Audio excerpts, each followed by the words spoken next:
Welcome. Today I'm going to talk about building a conscious electorate with the critical pillars for strengthening democratic participation and electing quality leadership, whereby I want to emphasize that democracy is only as strong as its citizens. Democracy does not fail because constitutions are weak. It fails because, or rather when citizens disengage, when voters are manipulated, and when political participation becomes emotional rather than informed. A democratic nation thrives when its people understand their rights, exercise them responsibly, and hold leaders accountable. The most powerful political tool in any democracy is the vote. But the vote is not merely a ritual performed on the election day. It is a culmination of a long civic journey that includes the following: 1. Acquiring national identification, being registered as a citizen of that particular country. 2. Registering as a voter, being able to participate in voting. 3. Evaluating leaders based on policies. 4. Rejecting ethnic, tribal, and regional manipulation. 5. Demanding accountability from the leadership that we elect.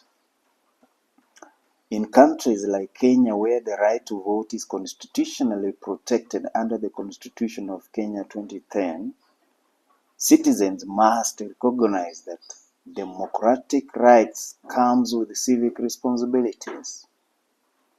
And therefore, I have highlighted in this article to explore the critical pillars necessary to help citizenry exercise their political rights effectively and elect competent, policy-driven leadership. I start with the underlining the foundation of political participation, and that is the national identification.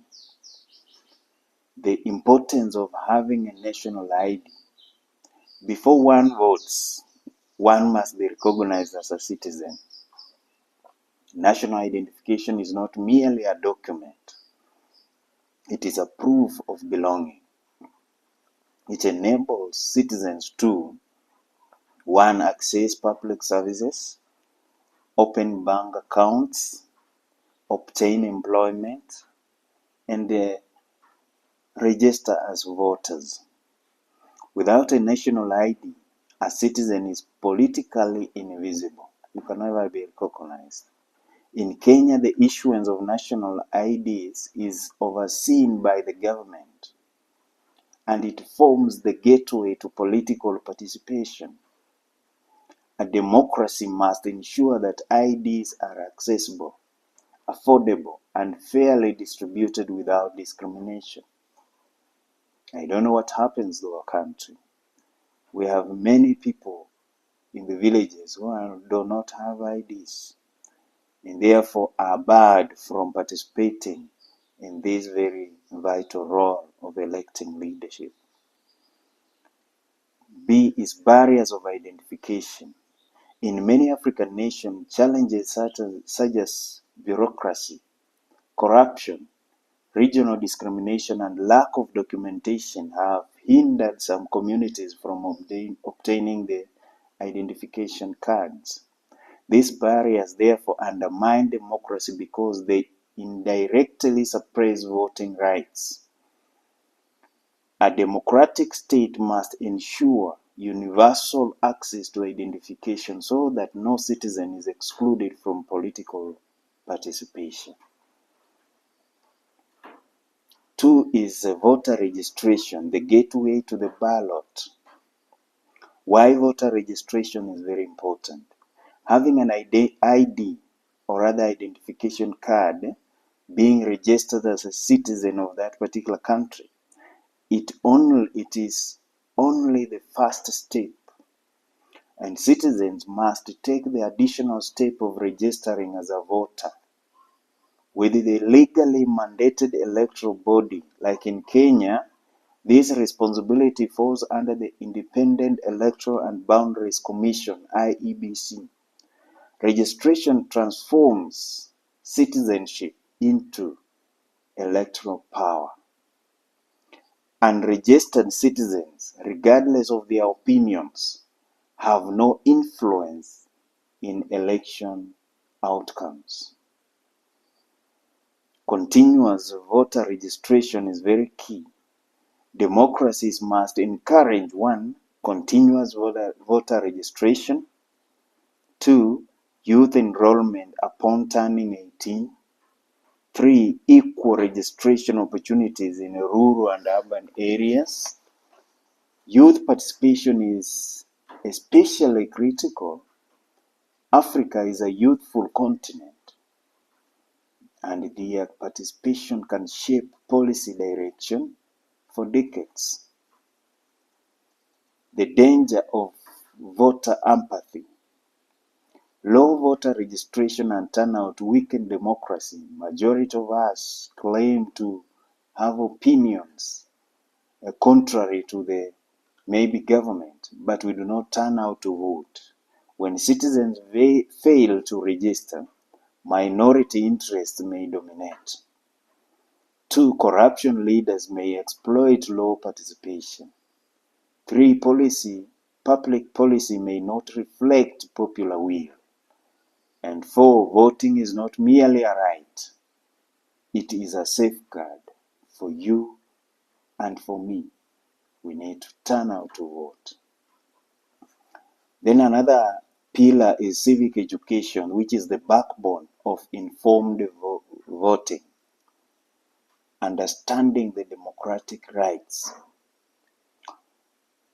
Civic education empowers citizens to understand that 1. The structure of government. We understand the structure of government through the civic education.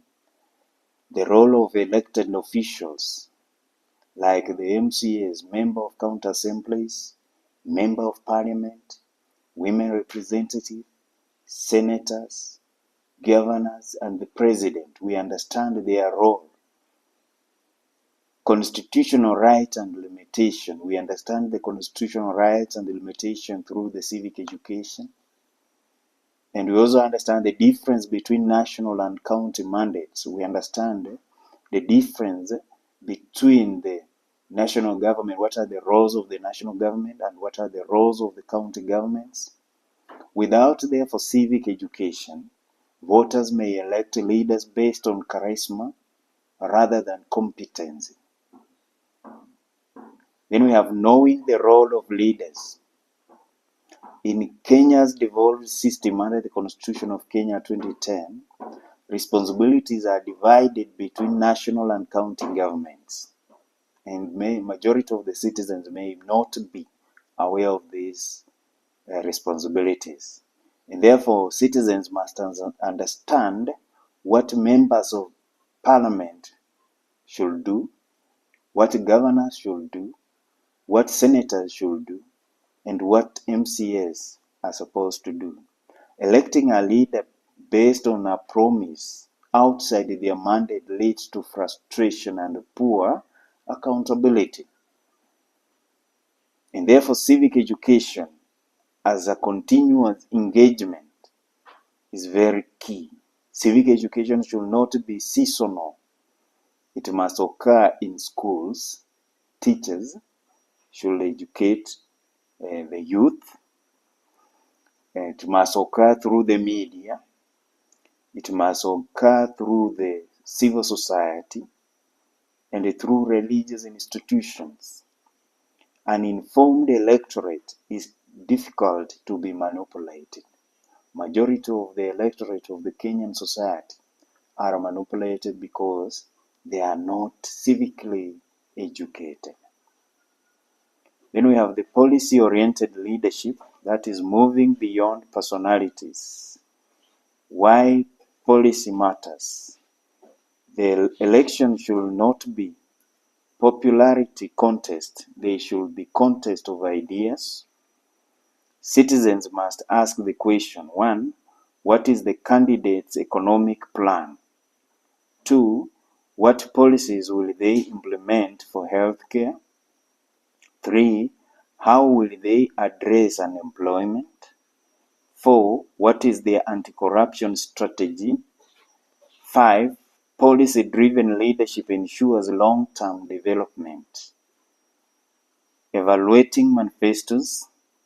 A manifesto is a contract between the candidate and the people, and therefore voters should read party manifestos, compare policy proposals, create fear, spread misinformation.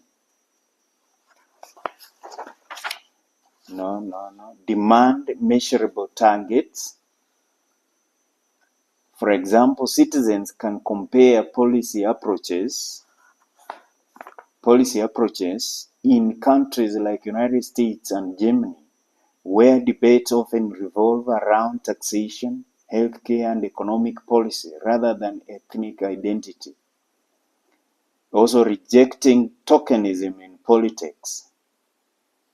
Understanding what is tokenism. Tokenism occurs when leaders offer small handouts, temporary favors, short-term gifts instead of long-term policy solutions. Examples include cash handouts before elections, selective community donations, short-term employment promises. These tactics may manipulate poverty and desperation. The cost of selling the vote. When a voter exchanges their vote for short-term gain, then they lose leverage for 5 years. Corruption becomes normalized. Public resources are mismanaged. The cost of a vote far exceeds any temporary reward. And this one happens only because there is no civic education to the electorate. Then shunning ethnicity, tribalism, and regionalism.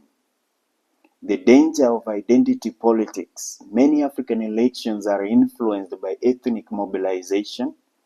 Politicians therefore exploit their tribal loyalty. I convince people because I'm a Luhya. I convince people because I'm a Kalenjin. I convince people because I'm a Kikuyu.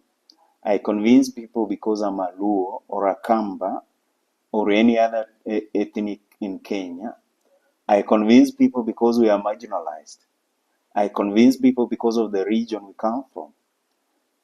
That one, we should sort of stop it. Tribal loyalty, regional grievances, historical tensions. This divides citizens and weakens the national unity. Because when we hypnotize our communities based on where we come from, based on our ethnicity, we divide our country. And therefore it becomes easy for these corrupt political leaders to take charge of the electorate and manipulate them through the handouts as I've highlighted up there. The national identity over tribal identity. Citizens must embrace a national identity first. I must embrace myself because I'm a Kenyan. In Kenya, the national identity must supersede the ethnic affiliation. In so doing, we shall get the best leaders possible. The Constitution of Kenya, 2010, promotes national unity and non-discrimination. Voting along ethnic lines often leads to 1. Nepotism, 2. Exclusion, 3. Marginalization, 4. Political instability. Then learning from history. Post-election violence in several African countries has often been fueled by political polarization, and therefore citizens must refuse to spread ethnic propaganda, participate in hate speech, amplify divisive narratives. Unity strengthens democracy, and also ignoring divisive narratives. Political actors may attempt to create the fear to the electorate, spread misinformation to the electorate, exploit religious sentiments to the electorate, manipulate the social media.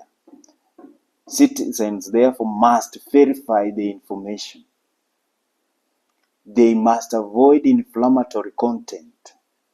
They must reject the hate speech.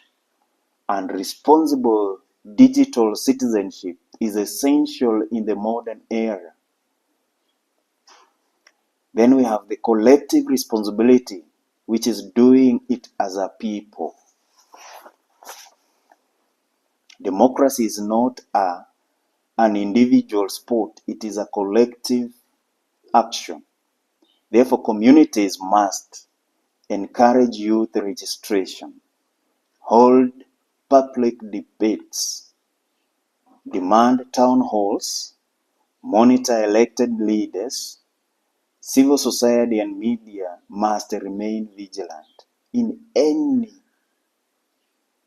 democratic country, this must happen. Accountability beyond elections. 1. Voting is not the end of civic duty. Citizens must therefore track campaign promises, attend public participation forums, petition representatives, demand transparency, accountability that ensures democracy does not end at the ballot box. Then the role of the institutions. The strong institutions such as the Electoral Commission, judiciary, and corruption agencies must operate independently. When institutions function effectively, then voter confidence increases. We also have a subtopic that is youth as drivers of the democratic renewal. Africa's youth population presents a demographic advantage. Therefore, youth must acquire IDs early. They must register immediately upon eligibility. They must participate in policy debates. They must resist manipulation. The future belongs to the politically conscious youth. Media literacy and information verification. In a digital age, fake news spread rapidly. Political propaganda thrives online, and citizens must practice media literacy by 1. Cross-checking the information. 2. Relying on credible sources. 3. Avoiding emotionally charged misinformation. 4. An informed electorate cannot be easily deceived. That is what we need to underline. In a nutshell, therefore, we need to have a democracy that requires vigilance. It requires effort and also requires maturity. To elect good leaders, citizens must 1. Obtain national identification, be registered as a citizen of that particular country. 2. Register as voters with the electoral body of that particular country. Like in Kenya, to emphasize, is the Independent Electoral and Boundaries Commission, IEBC. Be registered. 4. Engage in civic education. 5. Evaluate policies. 6. Reject tokenism. 7. Shun ethnicity and tribalism. Then promote unity, demand accountability. The vote is very powerful, great people, but its power depends on the wisdom of the voter. A democratic nation prospers when citizens rise above manipulation and act as one people guided by the principle rather than the prejudice. The future of any nation lies not merely in its leaders, but in the consciousness of its citizens. Democracy is not sustained by slogans.